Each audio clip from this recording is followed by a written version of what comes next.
আসসালামু আলাইকুম। Anwar's math and English কেয়ারে স্বাগতম। চট্টগ্রাম বিশ্ববিদ্যালয় সি ইউনিট ভর্তি পরীক্ষার গণিত প্রস্তুতি। আজকের কোয়েশ্চন 221 থেকে 230।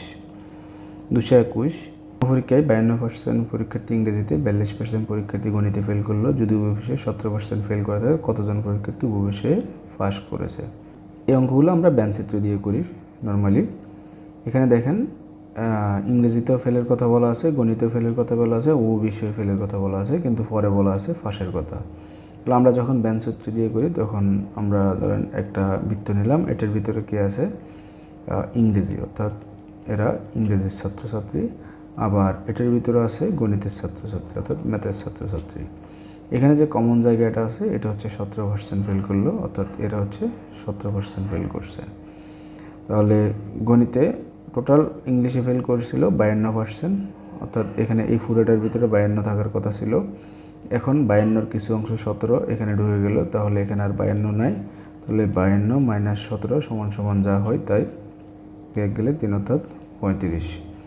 আবার এদিকে দেখেন 42% পরীক্ষার্থী গণিতে ফেল করেছিল। এখানে টোটাল এই জায়গাটা এখান থেকে শুরু করে এই পর্যন্ত, অর্থাৎ বৃত্তটার ভিতরে থাকার কথা ছিল 42, এখানে 42 নেই কারণ 17 ভিতরে ঢুকে গেল। তাহলে 17 - 42 থেকে 17 গেলে 25।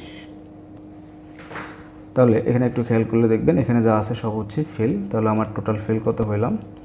একটা পেলাম 35, অর্থাৎ এই বৃত্তের যে কমন অংশ বাদে যেটা আছে ওটা হচ্ছে 35 এবং উভয়টা হচ্ছে 17। আর এদিকে গণিতের অনলি গণিত সেটা আছে 25। যোগ করলে এখানে কত পাচ্ছি? 35 আমি এখানে যোগ করলে পাবো 77%। এগুলো যেহেতু সবগুলো পার্সেন্টে ছিল, পার্সেন্ট অর্থাৎ ফেল। কিন্তু আমাকে প্রশ্ন বলছে ওই বিষয়ে পাস করেছে কতজন। তো ফেল যদি 77% করে, অর্থাৎ 100%-এর মধ্যে ফেল যদি 77% করে, তাহলে বাকি যে 23% আছে ওটাই হচ্ছে পাস, অর্থাৎ আনসার হবে 3 জন। অঙ্কগুলো ব্যঞ্চিত্র দিয়ে করলে ইজি হয়। 222 দুটি ক্রমিক সংখ্যার বর্গের অন্তর 37, সংখ্যা দুটি কী কী? বর্গের অন্তর দেওয়া থাকলে আমরা শর্টকাটে বড় এবং ছোট সংখ্যাটি বের করতে পারি। বড়টি হচ্ছে যে অন্তর দেওয়া থাকবে, অর্থাৎ অন্তর প্লাস 1/2। তাহলে এখানে অন্তর দেওয়া আছে, অন্তর মানে পার্থক্য, অন্তর দেওয়া 37 প্লাস 1/2। তাহলে 38কে 2 দিয়ে ভাগ করলে আমরা পাবো কত? পাবো 2 - 2, 9 × 2 = 18, 19। আর ছোটো সংখ্যাটি পাবো অন্তর -1/2। অন্তর হচ্ছে 37 - 1/2, আর 36কে 2 দিয়ে ভাগ করলে 18। তাহলে আনসার হবে 18 আর 19। 18 আর 19 আছে গ নম্বরে। আবার চাইলে যেহেতু ক্যালকুলেটর ইউজ করতে দিবে, আপনারা 18 আর 19-এর বর্গ করে দেখতে পারেন। বর্গ করে একটা থেকে একটা মাইনাস করবেন, 37 আসে কিনা সেটা দেখবেন যদি ক্যালকুলেটর ইউজ করতে দেয়। 223 পরপর দুটি পূর্ণ সংখ্যা নির্ণয় করুন যাদের বর্গের পার্থক্য হবে 53। একই কোয়েশ্চন, যেহেতু বর্গের পার্থক্য অর্থাৎ বর্গের অন্তর দেওয়া আছে, তাহলে আমার বড়টা বের করার জন্য এর আগের অঙ্কটা আমরা আবার একটু দেখব। যে অন্তর যেটা দেওয়া আছে ওটার সাথে 1 যোগ করে 2 দিয়ে ভাগ করলে, অর্থাৎ 54কে 2 দিয়ে ভাগ করলে 27 এবং 16টা 53 - 1/2। তাহলে আমার এখানে হচ্ছে 52কে 2 দিয়ে ভাগ করলে হবে 26। তাহলে 26 এবং 27 এই দুটোই হবে আনসার। এই দুটো আছে খ নাম্বার, আনসার হবে খ। 24 143 টাকাকে 2:4:5 অনুপাতে ভাগ করলে বৃহত্তম ক্ষুদ্রতম অংশের পার্থক্য কত টাকা হবে? কোনো অনুপাতে ভাগ করার জন্য আমরা আগে অনুপাতের যোগফল বের করি। তাহলে এখানে অনুপাতের যোগফল আমরা কত পাবো? যোগফল 2 + 4 + 5 অর্থাৎ 11। এবার আমরা যখন কোনো টাকাকে ভাগ করি, প্রথম ভাগ আমরা কত পড়বে? এখন 143 টাকাকে যদি ভাগ করি, তাহলে যে টাকাকে ভাগ করি তাকে আমরা এভাবে লিখে ইনটু দিয়ে অনুপাতের যোগফল রাখি নিচে, এবং যে ভাগটা বের করবো অর্থাৎ প্রথম ভাগটা বের করবো, প্রথম ভাগে যে অনুপাত থাকবে সেটা থাকে উপরে। তাহলে এখানে 2 উপরে কাটাকাটি করলে এখানে বাইরে হবে 13। তাহলে 13 × 2 = 26। এভাবে দ্বিতীয় ভাগও বের করব একইভাবে। 143 ইন্টু যোগফল থাকবে নিচে এবং দ্বিতীয় ভাগ থাকবে উপরে, দ্বিতীয় ভাগ 4, কাটাকাটি করলে এখানে 13 4 13 4 13 পাবো 52।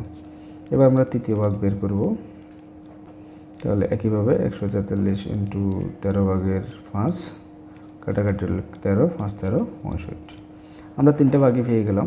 এখন আমাকে প্রশ্ন বলছে বৃহত্তম আর ক্ষুদ্রতম অংশের পার্থক্য কত। তাহলে এখানে বৃহত্তম কত, বৃহত্তম হচ্ছে 65 এবং ক্ষুদ্রতম অর্থাৎ ছোটো হচ্ছে 26।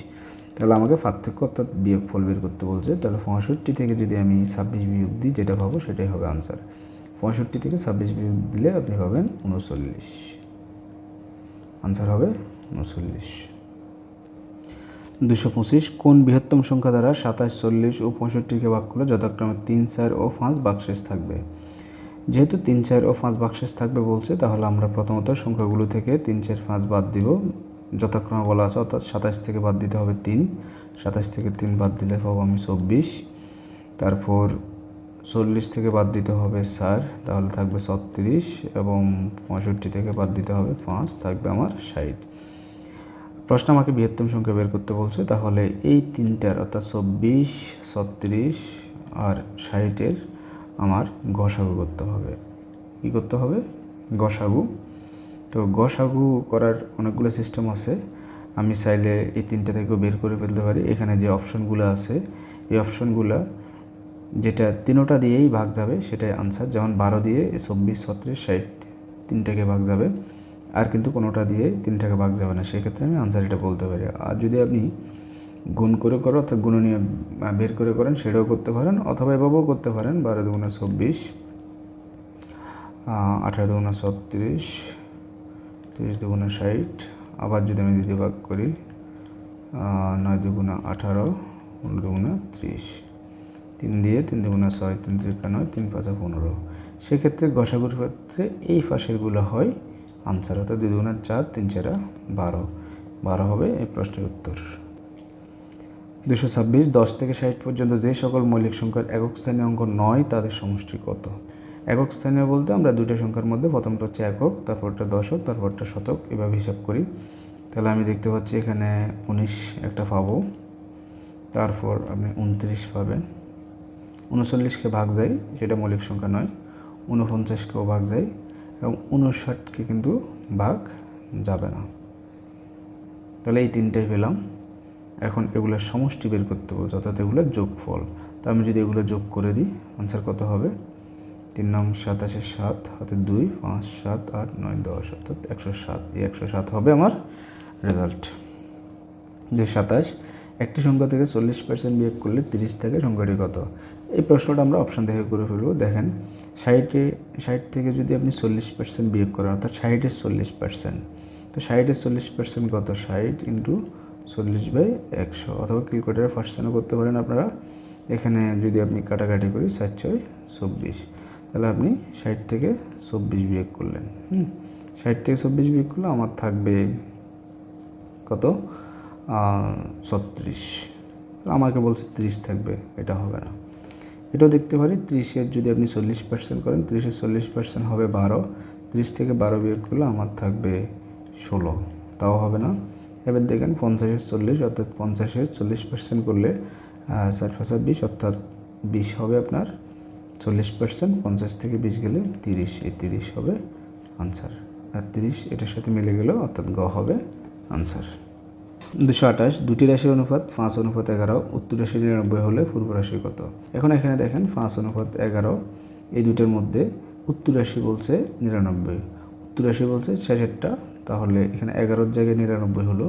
তাহলে একটা জিনিস খেয়াল করেন, এখানে 11 থেকে 99 আসার জন্য 9 দিয়ে গুণ করা লাগছে। তাহলে এখানে যে অনুপাতটা বসবে নিশ্চয়ই এটাও 9 দিয়ে গুণ করা লাগবে। তাহলে 5 নং 45, এখানে হবে 45, আনসার হবে খ। 29 দুটি সংখ্যার যোগফল 8, যদি সংখ্যাগুলোকে 3:1 অনুপাত থাকে তবে সংখ্যাগুলোর গুণফল কত। অর্থাৎ 8টা 3:1 আছে। এখন আমি বের করব যে গুণফল, তাহলে আগের সংখ্যা দুইটা জানা লাগবে। আমরা সাধারণত অনুপাত থাকলে আগে অনুপাতের যোগফল বের করি, অনুপাতের যোগফল বের করতে হয়। তো এখানে অনুপাতের যোগফল পাবো আমি 3 + 1 = 4। এবার 8কে যদি আমি 3:1 ভাগ করি, তাহলে প্রথম ভাগে আমি পাবো 8 ইন্টু অনুপাতের যোগফল শেষে থাকে, নিচে থাকে, এবং যেটা বের করব সেটা উপরে থাকে। তাহলে 3 দুগুণা 6, তো এক ভাগে যদি 6, তাহলে দ্বিতীয় ভাগে নিচ্ছে 2, এখন প্রশ্নে আমাকে বলছে যে সংখ্যা দুটির গুণফল, তাহলে সংখ্যা একটা 6 একটা 2, তাহলে 6 2 গুণ করলে 6 দুগুণা 12, আনসার হবে 12। কোন সংখ্যার 40%-এর সাথে 45 যোগ করলে যোগফল যদি ওই সংখ্যাটি হয় তাহলে সংখ্যাটি কত? প্রশ্নটা আমরা অপশান দিয়ে করব, অর্থাৎ এখানে যে সংখ্যাগুলো আছে প্রথমে বলছে 40% করবেন, তাহলে 75-এর 40% কত? এটা ক্যালকুলেটারে বের করা যায়, অথবা যদি এভাবে হিসাব করে বের করেন এভাবে করতে পারেন। এখানে কাটাকাটি করতে হবে, 25 দিয়ে কাটলে 3 25 75, 4 25 100, কাটা 4 10 40, অর্থাৎ 3 10 30 হবে 40%। এখন বলছে কোনো সংখ্যা 40%-এর সাথে 45 যোগ করলে, তাহলে দেখেন 75-এর 40% পেলাম আমি 30, এবং এটার সাথে আরও 45 যোগ করতে বলছে, 45 যোগ করলাম, তাহলে যোগফল যদি ওই সংখ্যাটা হয় তাহলে 30 আর 45 যোগ করে কিন্তু আপনি 75 হবেন, অর্থাৎ ঘুরে ফিরে ওই সংখ্যাটাই পাচ্ছেন। আবার বলছি যে আপনি এখানে যে সংখ্যাটা আছে সেই সংখ্যাটা প্রথম 40% নেবেন, নিলাম আমি 30 পেলাম, এবং তার সাথে 45 যোগ করলাম, আমি দেখলাম যে 75 হচ্ছে। ওখানে বলাই আছে যোগ করলে ওই সংখ্যাটাই হয়, অর্থাৎ যে সংখ্যা ধরবেন সেটাই, আর বাকিগুলো হবে না। দেখেন খ নাম্বার অর্থাৎ 70 যদি আপনি 40% ফার্স্টে নেন তাহলে 70 40% হবে 28, 28-এর সাথে আপনি 45 যোগ করলে কিন্তু 70 হবে না, 28-এর সাথে 45 যোগ করলে হবে 73, তাহলে আনসার বা এগুলো দেখতে হবে না, ক নাম্বার হবে এই প্রশ্নের উত্তর। ধন্যবাদ।